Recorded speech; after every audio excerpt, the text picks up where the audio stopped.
on a positive way to not eliminate, but to decrease this problem. And very clearly also, the message goes to all. This sort of an enterprise needs a specific system with a number of teams, and then trained and experienced specialists.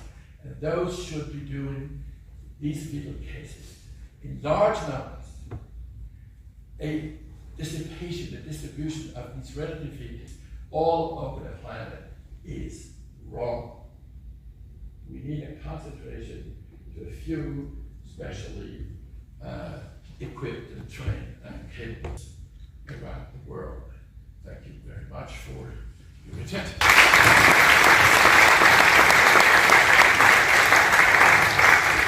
Thank you very much, Martin, for very elegant. Patients require numerous maneuvers every day, several times a day, etc., etc. There is a spectrum. Some are very easy to manage, and others are extremely complex in the management of these voiding functions. And we have to admit very clearly that fetal surgery is not a silver bullet to clean the scene with regard to micturition and defecation. There's still a big question mark. And I'm looking for young people who have an interest to develop sexy technique to avoid these visceral innervation problems. Because that would be a great, big, fabulous step forward. Professor Puri? Martin, I want to do the same question. So you must be disappointed that nearly 90% of these patients still have that. Yes, this is absolutely true. Yeah. This is true, and this is miserable, and this is saddening, and we have to scientifically to know that this is the case. And this emotionally and socially, the obligation to tell parents about it and tell them also what it means once the baby is born, in terms of all the rehabilitation measures and maneuvers, etc., to manage these problems appropriately. So do you know why that having repaired it, balance, everything fine? So why should you do this? No, we don't have a clue that says the explanation for this phenomenon is this. We don't. A speculation is that the spinal cord centers or locations for those visceral innervations is low at the very end of the spinal cord. And that is perhaps the one that's most damaged by the malformation, by the second hit. But this is not really proven. This is a speculation. If it was true, then that would be a good explanation for it, but we don't know if it is true. Intellectually, it makes sense, but scientifically, it was not shown. I'm not sure who was first, Alexandra or Shilpa. Shilpa first. Thank you for your talk. In 2017, when you had come to New Delhi for the ICR, you had given a lecture and you talked about a membrane which you go in and just oppose it to the defect. In today's, how do you compare both the procedures? You had talked about a membrane where you just go inside fetoscopically and just place it over the defect so that it does not allow the amniotic fluid to get in contact with the urine placard. Well, the fact is that other people, other groups, have made their experiences with using membranes to just put on top of the lesion. We did never do this, number one. And number two, we're still sticking to the open method instead of the fetendo technique. Although we think that in times will mature, that will also switch in selected cases to the endoscopic procedure. I'm not sure, really not sure, whether the membrane technique is an appropriate technique. This is not textbook. This is not according to neurosurgical fundamental views of how to fix this problem surgically.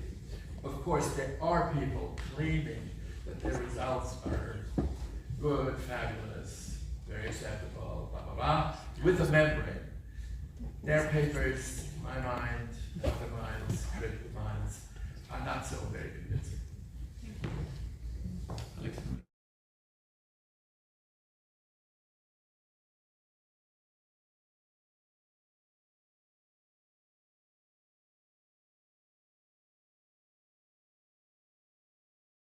Off of the tailbone of a fetus. This is a 24-week gestation fetus. It's a surgery being performed at CHOP led by my mentor, Dr. Adzik. You can see the lower half of the fetus is exposed. An IV was placed in one leg and a pulse ox probe was placed on the other foot. And this large tumor, which is highly vascular, is essentially causing an unbelievable amount of stress on the heart. And so the goal here is just to debulk the external component of the SCT. A tourniquet was placed around the base, and then this ligature device is used to come across the base of the tumor. After the tumor is removed, the tumor base is oversewed to prevent any bleeding. Then the fetus is returned to the uterus, again with the goal of keeping the mother pregnant as close as possible to term, with a C-section being performed ideally around 37 weeks gestation. After birth, the neonate would then undergo completion surgery to resect the remainder of the tumor and the coccyx. Now, I probably don't need to show this video to this audience, but frequently when I give this talk, there are a lot of people that aren't familiar with fetal surgery. And so the point of the video here is to highlight very invasive procedures for very similar maladies in fetuses. And so then the idea of potentially performing a fetal molecular surgery or in utero gene editing, where the procedure would be much less invasive and would be essentially the same technique that is used to perform a fetal blood transfusion. Maybe that idea is not so far-fetched if we're already doing such invasive procedures. So what is the rationale for in utero gene editing? Well, so essentially it involves taking advantage of the normal developmental properties of the fetus to institute the therapy in a potentially more safe and more efficient manner. And with the ultimate goal being able to treat or mitigate the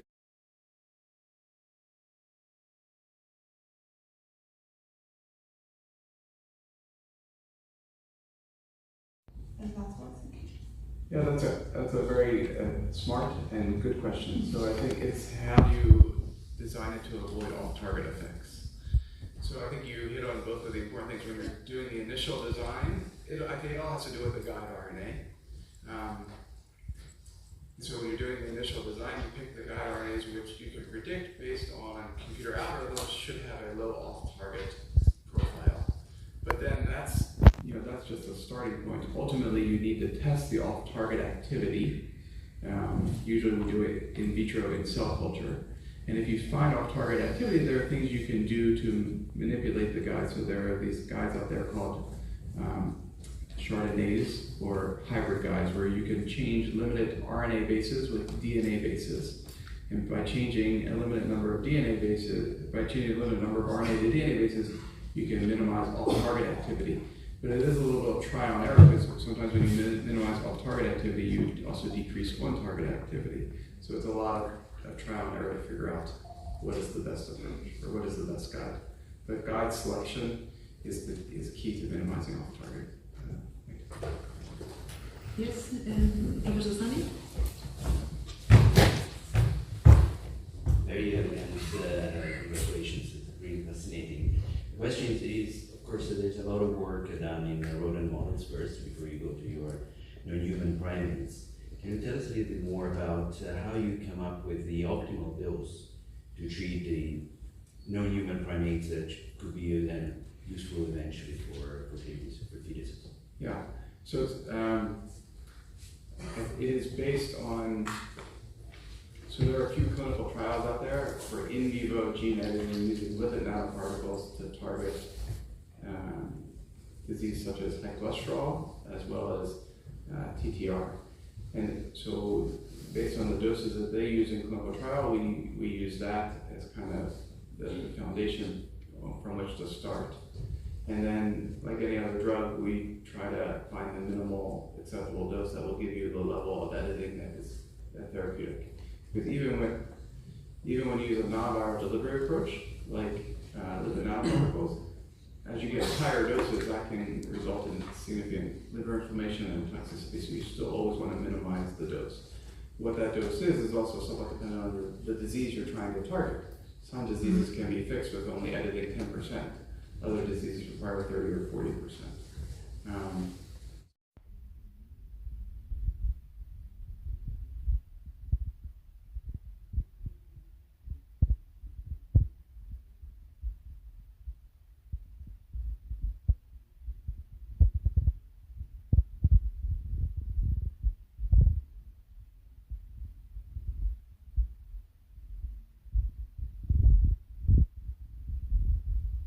Derived from different epithelia, which nobody has thought before to take in from the amniotic fluid. People were taking from adult and from fetus, but nobody has taken from the amniotic fluid. So through this work, we know that actually you can take amniotic fluid, isolating only the live cells, and then in permissive condition you have organoids that derive from different type of tissue, and particularly the GI, and that's where I'm coming from, is one of these tissues. So in the GI tract, there are cells present in the amniotic fluid. There are GIs that they cluster to get a gestational age, so you can derive a certain gestational age. So if you have a prenatal diagnosis, you can derive those cells, and we're being able to expand those and characterize. So for example, there are certain autologous tissue engineering graft. It's safe in a porcine model. A lot of people in the audience have heard about me talking about this, but not necessarily everyone. I want to give you a bit of a flavor of what we've done over the last almost 10 years in rodent and human X and lung models of pulmonary hyperplasia with some new and not just the airway growth, but especially the pulmonary arterial changes in lung development in the human eczema model. But then, of course, if we want to go into human clinical practice, a large animal model is really needed. And play with the idea of establishing a lung fetal model of CDH and then conduct studies would be. There's, at least for us in Toronto, standard of care for work of Mariana Sculia, which first studies were biodistribution. So these were studies conducted. Mariana is a student. To use this technique also for other epithelium, we're not talking about a flat skin surface. We're talking about three-dimensional inner organs. So we need to have some kind of carrier substance. So then we have looked into collagen. Collagen is the most abundant protein in the body. The cells love it, but it's very jelly. This is nothing we can use as surgeons. So we need some kind of scaffold together with it.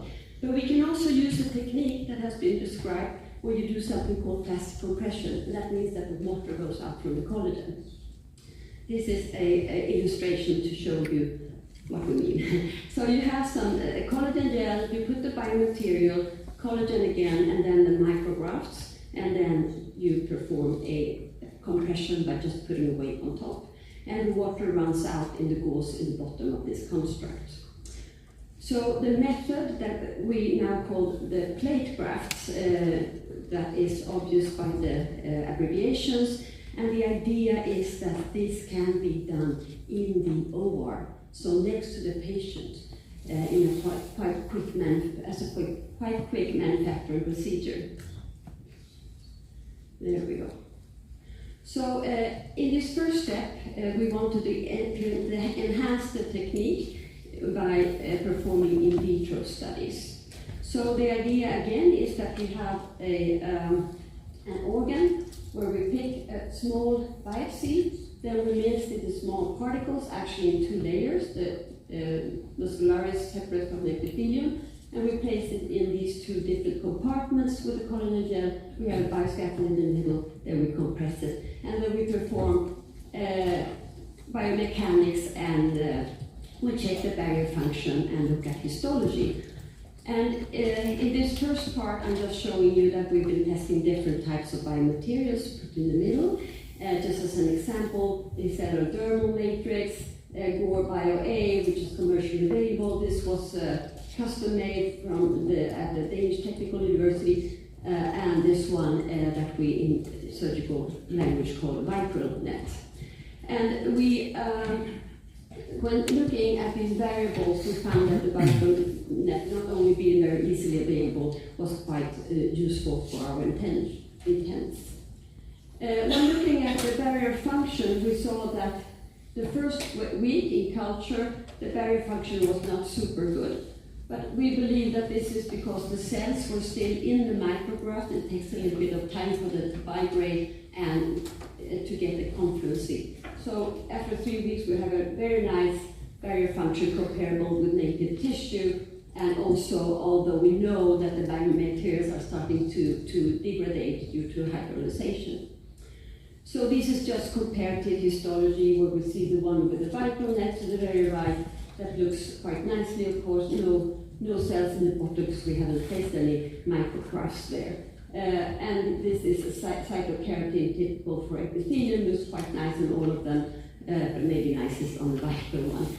When looking at collagen 4, we use that as a marker for the basal membrane, and you can see that it's very nicely presented in the vitral group. And also Ki67 showing proliferative cells by the basal membrane.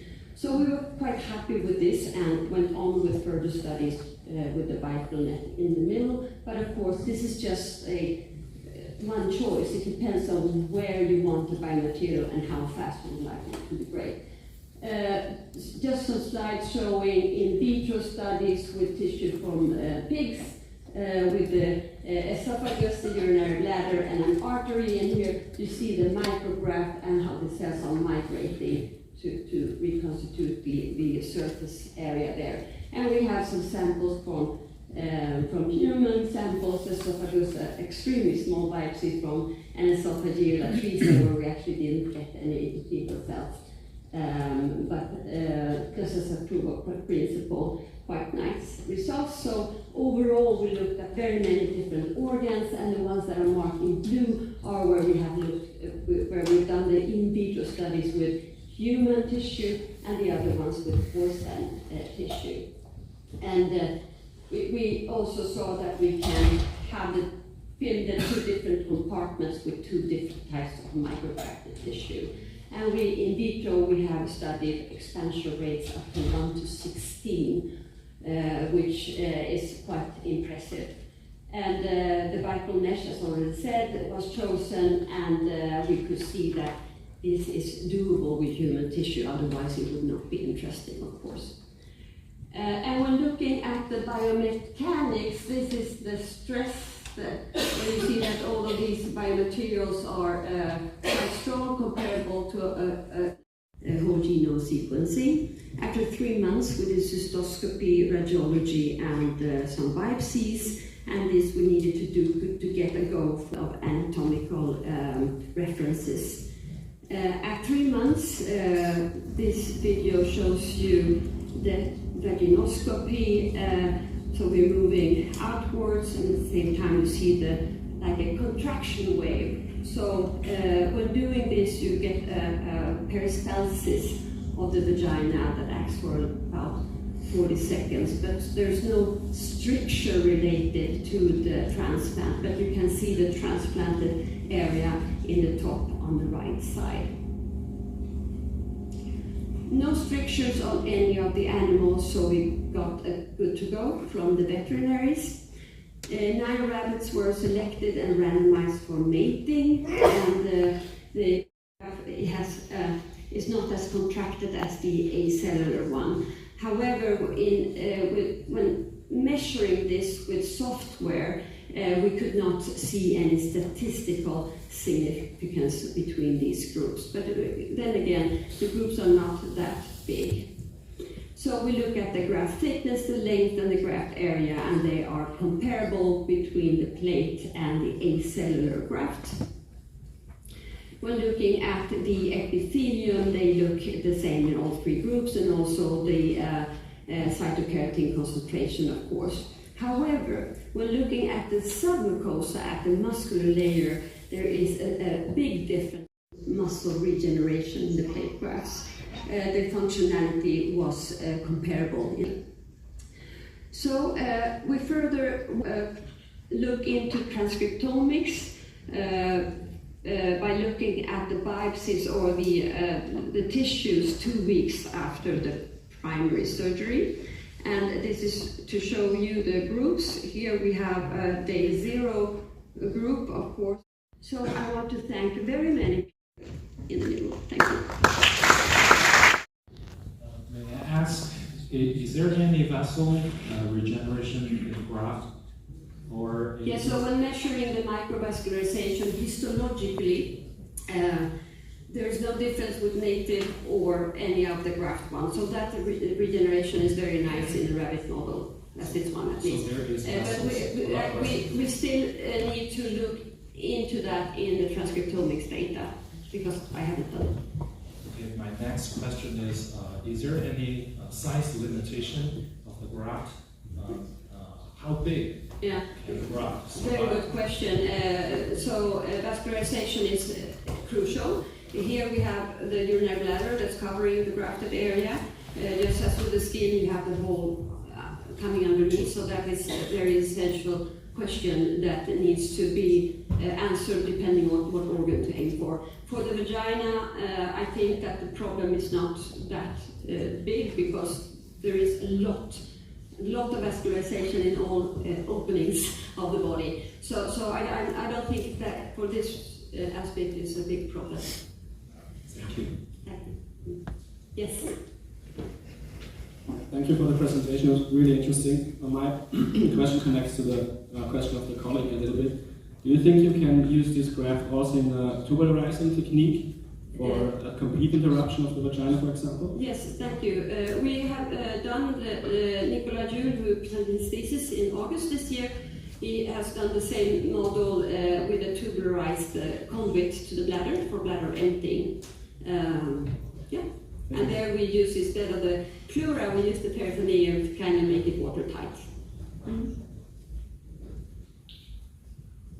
So we hope that the intestine and everything can be solved. Thank you very much for that.